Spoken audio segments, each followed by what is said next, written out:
We will be starting shortly. Be right back.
It's coming up on 2 o'clock. There it goes. My computer just said I barely made it under the wire. So, welcome everybody to the MOTT live stream here. And for those of you who are here for the first time, I got a 90-second recorded intro. For the rest of you, sit back, take a little breather. I didn't want to waste any more of your time, but I pre recorded something. So, let's see if I can do it. So what is MOTT? MOTT stands for Machine Owner Technician Training. It's a program that I've worked with Handy Quilter on getting approved so that the people that do not have good technicians near them can work on their own machines with us as their support organization so that they can do it without violating a warranty or being told that they're doing something they shouldn't. We also give you access to parts, training. You can check out the link below to get all the details on the internet there. On YouTube here, we try and do a little bit of troubleshooting because troubleshooting applies to both users and technicians. Okay. If you're a user now, we have what we call the MK Quilts University, where all our training is hosted. We have our premium track, which teaches people how to use their long arms, especially Pro Stitcher. There's a crossover of troubleshooting. What's happening when I'm having a bad stitch, a long stitch? It's making this noise or something else. But you're going to need to be a MOTT member to get the detailed technical issues. And you can take that as far as you want. We train you on doing the basics. But if you want to know more about your machine and how to troubleshoot, there's going to be a lot of content in MOTT. All right, so now back to the program. All right, so I think that worked out pretty well here. I became aware that the videos or the recorded videos after the fact, I know I worked on them. I know I put them into a special course lesson so that we could host them on our own site instead of having to push the members only mod information back into YouTube. Anyways, long story short, I just became aware that it's not there. And if you're wondering why my hair sticks up on this side of my head, it's because I have a cute little white dog. His head's out the window's open, and I get a very blown hairdo. So anyways, to stay on track here, though, so I don't get distracted here, the topic of the day is maintenance on your frame and issues related to the frame, things I've seen. And after that, we're going to go over to our members only Q&A Google Meet session. And we're going to talk about all sorts of interesting things like the hook and baskets, the head assemblies. So some of that you don't need to know for general, but to better understand your frame and not just your frame, but your machine and some of the issues you might run into troubleshooting, we get into some interesting areas there as well. All right, so I have a little short, very rough video for you that I'll show after a few discussion points here, just capturing how we repair the poles, because the ends can extend out on them, but that's just one of the things. So first, let's talk about the type of frames out there. I am going to shift over here to the desktop site I have here, and this is a Gallery 2 frame. It's used for the Infinity and the Amara 24 because they are bigger machines. Please ignore the chaos. This is actually our room 1 where we have 4 machines, 2 Amara 20s, 2 Amara 24s running all the time. And so I just went in there because I thought it'd just be easier to take some pictures instead of looking for promotional items. So as you can see, this is the Gallery 2. It's got the clear view system, which is where the front end can drop down. Now, pro stitcher people and in the shop, we tend to just leave it up, and we even tighten these down. But that's another situation that I've found with some people that purchase these from retailers that don't know how to install. You actually want to have these things loose if you're going to transition between the 2 modes of the sidearms. If you have a Gallery 1 frame or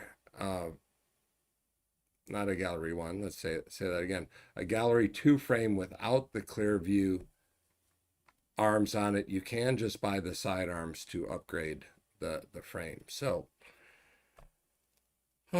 sorry, it's a long day here. Okay, so looking at these frames here, I want to point out that most of our frames, all of our frames, have 2 hand wheels. The standard frame is delivered with only the back hand wheel, so we recommend getting one up front. That's where the backing fabric goes between, so you can roll it forward and back more easily. The Studio 2 frame, this one we actually have set up at only 8 feet. So we do smaller quilts on this one, but as you can see, it's got very similar setups here for the clear view and the hand wheels, the extra hand wheel here. We have a highlight system sitting next to it. That's the freestanding version of the LED lights, some 5000K LED lights that really help if you don't have good lighting in your studio. Melissa wanted me to comment about how we do things a little differently in our studio, and in this case we reverse the bungee cord, only use one of them, and tend to use it with side grips. Okay, there are a couple different side grip versions we use, but basically it's the concept of using a single bungee cord to keep an even tension on the full side of your quilt. If you buy your machine from us, we actually gift you a $20 set of these. We like them so much. So other things you can see here is that this is the Studio 3. This is the new one. I won't go political here. This frame has had some cost-cutting measures on it, which solved a lot of problems, and there are pros and cons with it. This frame can be set lower for shorter people, which is nice, especially when you get casters on it. The pole ends have changed. You can see you have different hand wheels, and these pole ends are, you'll see they're much different than what we have on the Studio 2 and the gallery frames, which when you watch in the video, you'll see they're much different. But functionally, they work well. The other challenge with this frame was that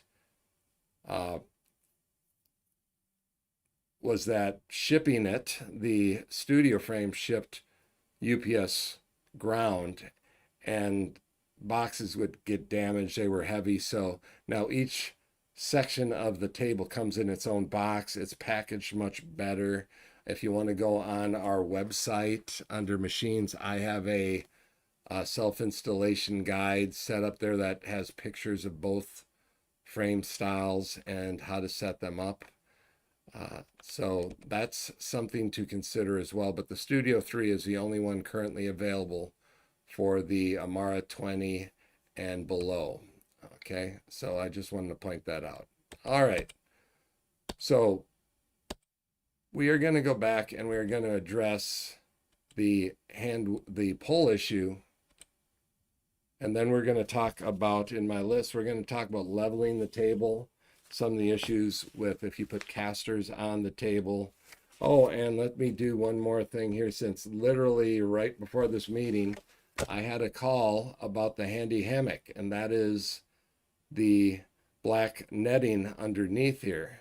Now you'll see even on the Studio 3 frame, this is what I call jury rigged. We have, there really isn't there isn't any perfect way of securing these, even on the Studio 2. Let's see, I think, yeah, we don't have the handy hammock on this one, but we do have it on the gallery here, and you can see how it's strapped up over, and you need to be creative. So it's very, very helpful to, be creative in how you wrap the bungee cords, but they are used on every frame, but they were designed previously where they'd come with these little screws and such to mount them. And since the sidearms have changed and the table sizes change and things, you need to be a little creative. But if you do have problems and you purchased one from us, please feel free to call. I'll get on the phone and we will try and figure it out. All right, so I want you to watch this next little video. It's very short. It's very rough. We just found ourselves fixing some poles in our studio early morning, and you're going to meet Adam, who is an up-and-coming, actually, he's very bright. Don't tell him that, but as he settles down and starts doing some of these videos, we're just going to try and copy or capture as much information as we can. So bear with us that it's pretty crude, but I find it the best way to capture this important information and share it with you. So according to this, I have to press number 7. All right, just a quick tip here. We're early morning. We are working on the shop frames here, and one common problem is that the ends of the poles, through just walking by and use, start to work themselves out. Now, as you can see, there's a gap in there. So the large end cap has separated about 1/8 of an inch from the actual metal pole itself. A few others that were far more separated, causing it to roll difficultly or not properly set in the channels on the frame. So what we're doing is we're just tightening those up. Yeah, so if you don't do all 4 on each side, one long one can just push the sidearms apart a little bit and lead to the other ones having issues again. So you have to really do all poles, all ends when you're adjusting them. So what we're doing here to do that is this end nut. If you have put one of these frames together, you will have seen this. Inside is a tightening mechanism. Pull it out. That Oh, we will. no. What's the trick I showed you? I know, to loosen it more, to loosen it more. I thought I got it. No, pound it in. Oh, before pulling it out. There you go, because pounding it in. That's true. Show them how it works. Now That's pull the it boss out. for you. So this mechanism here, when you push this in the end of the pole, you need to have the bolt and nut all the way in so that these pieces are all flat, because these flare out. When you start to tighten this nut, this will push in and cause these ends to expand, flare out, and therefore holding it in place inside. So that's what we're doing right now. So push it all the way in for easy insertion. You're going to have to, if you can't do it, maybe get a friend, but you need to get a good grip on this when you go to tighten, because otherwise it'll want to spin in your hand. Yeah, it takes a very firm grip to assemble these poles properly. And I recommend taking the pole out of both ends so you don't end up flexing and breaking the other end while you work. So that will be good, but we can't even put the poles back in this. There's no gap there anymore. And you'll need to do this. You should do it to all poles on your table. When you do this, if you notice one, just do them all. It's just good practice. Okay, so we will obviously get better with that, but I think even something like that in our repository, if you're having frame issues, you can go to our MOTT video repository and click on frames. It'll give you a list of videos pertaining to it, and maybe you'd never seen how the poles were assembled or put together. So anyways, that's the thought of that. So let's talk a little bit about leveling the table. I will tell you, the frames in door one that we use 6 days a week doing long arming, one of those frames is at least, well, it's older than us moving in here, so it's 8-9 years old. The first gallery frame had a fusion on it, okay, and we upgraded the side arms. Even though that thing does not have casters and is just sitting in one place, I still need to re-level it every 3 to 6 months. That's sitting on concrete, okay? If you're on a second story wood house, you're going to be balancing or leveling much more often, okay?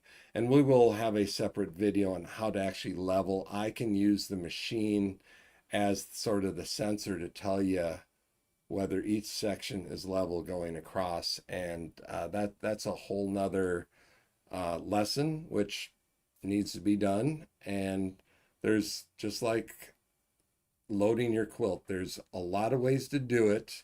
None of them are wrong if you end up with the right result, okay? So one thing that I thought of, because we had one of our MOTT members show up early in our Google Meet session. I saw her over there, so I went over and spoke to her, and she brought up the issue of leveling, and she has casters, okay? These are the big casters that go on the studio and gallery frame. There are smaller casters for the loft frame that supports the Moxie. The challenge with these, and I thought it was rather funny, because I went to our supply and picked up 2 of these, and both of them I could not free the nut from all the way down here. I had to go get a wrench and a hammer and whack it to free it up. Okay, why do I bring that up? Okay, well, when you lock this down, step on it, it really takes force to, there we go. When it's down, this will not turn, okay? Which is what you would want it to do, okay? When it's unlocked, this rotates, okay? Which is helpful when you're trying to raise and lower the frame. But the one thing that I find a lot of people don't do is, once you get it level, you need to raise this nut up and tighten it to the top part of the foot of the frame. Otherwise, every time you move it a little bit, this can rotate and change in height, and you're going to lose your level much quicker, okay? So if you're not going to move your frame, we don't recommend casters. One, I think they're about 25 bucks a piece, and you need 6 to 8 of them depending on your setup. The other thing is, at least prior to the Studio 3, the Studio 2, and the Galaxy, this adds about 5 inches of height to the minimum height. And Melissa's like 5'3". That's about the minimum height you can be and still use casters. And then the table's a little high, the frame's a little high. So, this, like I said, the Studio 3 has been improved. It can be started out much lower. It can also use casters as well. But make sure when you put them on, you lock them down, and the tables will settle. So you're going to need to be leveling your machine, and we will have a video on just leveling, the process, and it's a lot of getting under the table. One tip here before we go, with leveling the table, sometimes it's easier if somebody either lifts up on the table, or there are these cheap little jacks that some of our technicians have turned us on to, that you can actually jack up one side of the table while you work on it, or each foot. It takes a little pressure off of it and makes a world of difference when you're adjusting the height. So that's just one tip. So I'm looking at my list, and we covered pretty much everything. The other last item I want to talk about, the frames, and I will see whether I have a good picture of it.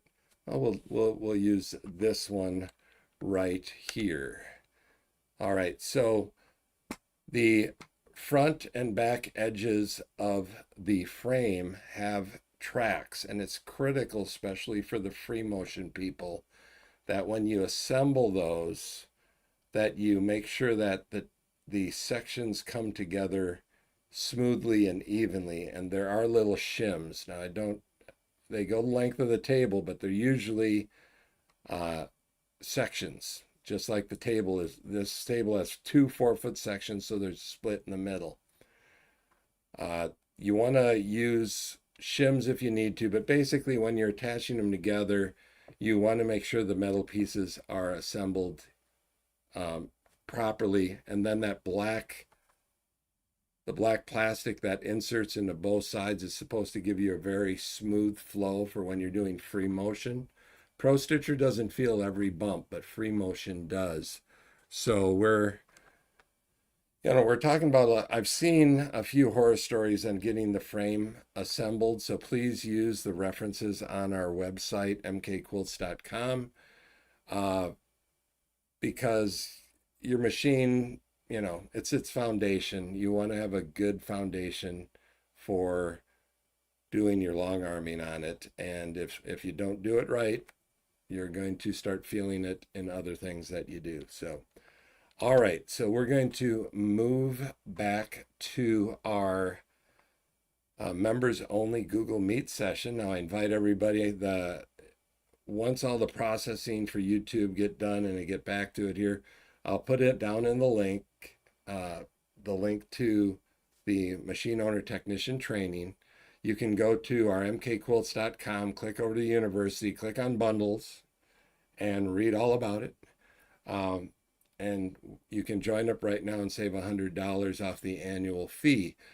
I am going to click a 60-second commercial to fade out here and move over to the Google Meet. So I really appreciate you checking in here. If you have topics that you want to have me talk about, or if you have issues and need to contact us in any sort of way, please use contact support at mkquilts.com, or call and leave a message and it'll get filled in here. So thank you for coming, and here's our little 60-second commercial.